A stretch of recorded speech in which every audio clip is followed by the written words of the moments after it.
মাত্র ১ মিনিটের শুনানির মাধ্যমে ১৫ বছর ধরে চলা জিয়া চ্যারিটেবল ট্রাস্ট মামলা চূড়ান্ত নিষ্পত্তি করে দিলেন সর্বোচ্চ আদালত। ৩ মার্চ সকালে আপিল বিভাগের জ্যেষ্ঠ বিচারপতি আশফাকুল ইসলামের নেতৃত্বে ৩ সদস্য বিশিষ্ট বেঞ্চ খালেদা জিয়াকে খালাস প্রদান করেন।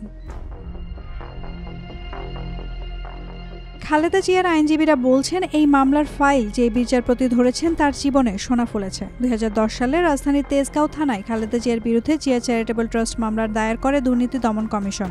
এরপর এই মামলার সময়ে সময়ে রাজনৈতিক হাতিয়ার হিসেবে ব্যবহৃত হয় আওয়ামী লীগ সরকারের পক্ষ থেকে। ২০১৮ সালে জাতীয় নির্বাচনের আগে এই মামলায় খালেদা জিয়াকে ৭ বছরের কারাদণ্ড দেওয়া হয়। যদিও খালেদা জিয়া হাইকোর্টে আপিল করেছিলেন, তবে অবস্থা বুঝে তার আইনজীবীরা আর শুনানি করেননি।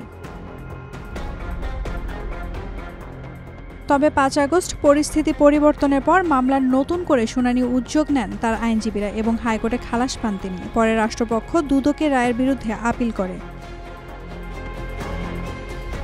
৩ মার্চ ১ মিনিটেরও কম সময়ের শুনানির মাধ্যমে সর্বোচ্চ আদালত খালেদা জিয়া সহ সকল আসামির খালাসের রায় বহাল রাখেন। এই রায়ের ফলে মামলার চূড়ান্ত নিষ্পত্তি হয়।